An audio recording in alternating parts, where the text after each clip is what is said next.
발언이 있겠습니다. 지난 금요일 포천시 내촌면 수해 현장을 찾았습니다. 눈으로 직접 피해 현장을 보니 그 처참함이 이루 말할 수가 없었습니다.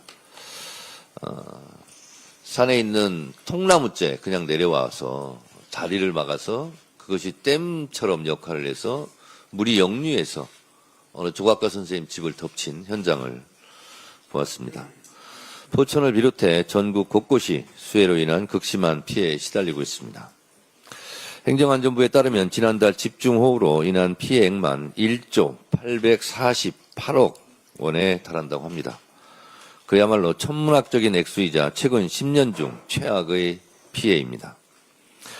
이제 기후위기는 피할 수 없는 현실이 되었습니다. 해를 거듭할수록 예측할 수 없는 강우와 커져가는 피해 앞에 원래대로 되돌리기만 하는 원상복구는 더 이상 근본적인 해결이 될 수 없다는 결론에 이르렀습니다. 이제 비로 인한 피해를 원천적으로 막을 수 있도록 복구가 좀 더 강화된 개념의 개선 복구를 추진해야 한다고 합니다. 더불어민주당은 근본적이고 완전한 수해 대책을 마련해 더 이상의 피해를 막을 수 있도록 최선을 다하겠습니다. 지금까지는 원상복구하면 되는 거 아니냐 이렇게 우리가 개념화되어 있었는데요. 현장의 목소리는 원상복구를 하면 기존의 기준이기 때문에 지금 극한폭우가 오는 상황에서는 그것이 해결책이 될 수가 없고 보다 개선되고 확장된 개념의 개선복구를 해야 된다. 그러려면 당연히 예산이 더 많이 투여되는데 그 특별한 대책에는 특별한 예산이 필요하지 않을까 그렇게 생각을 합니다.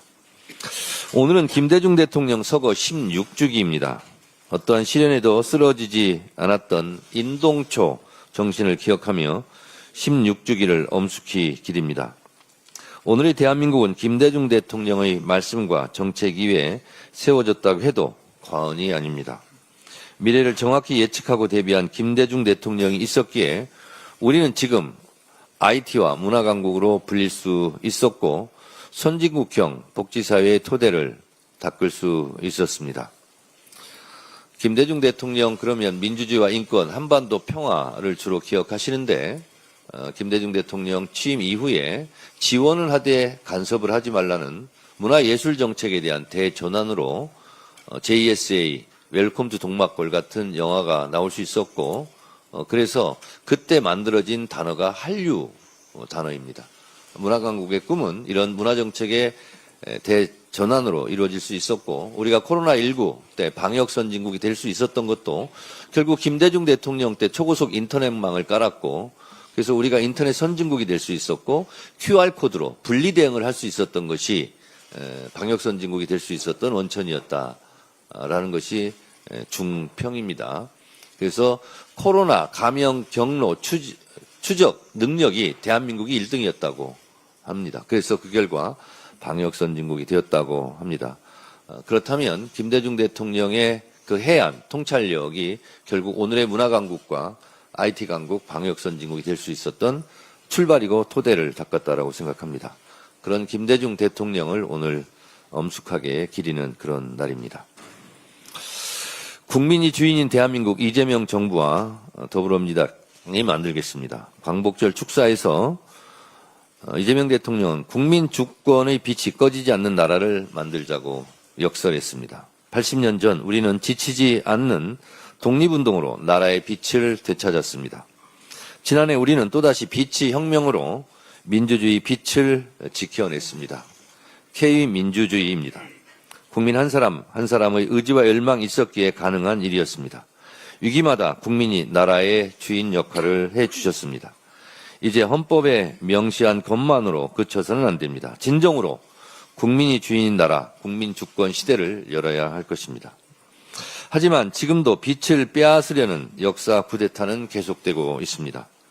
김영석 독립기념관장의 광복은 연합군의 선물이라는 망언은 참담합니다. 어떻게 독립기념관장이 광복절 경축사에서 우리 민족의 피와 희생으로 일군 독립의 역사를 부정한단 말입니까? 이는 3.1운동에서부터 대한민국의 뿌리를 찾은 헌법을 부정하는 것이나 다름없습니다. 대한민국은 헌법 전문에서 유구한 역사와 전통에 빛나는 자랑스러운 대한국민은 3.1운동으로 건립된 대한민국 임시정부의 법통을 규정하고 있습니다. 다시 말해 1919년 대한민국 임시정부가 대한민국 1년이라는 뜻입니다.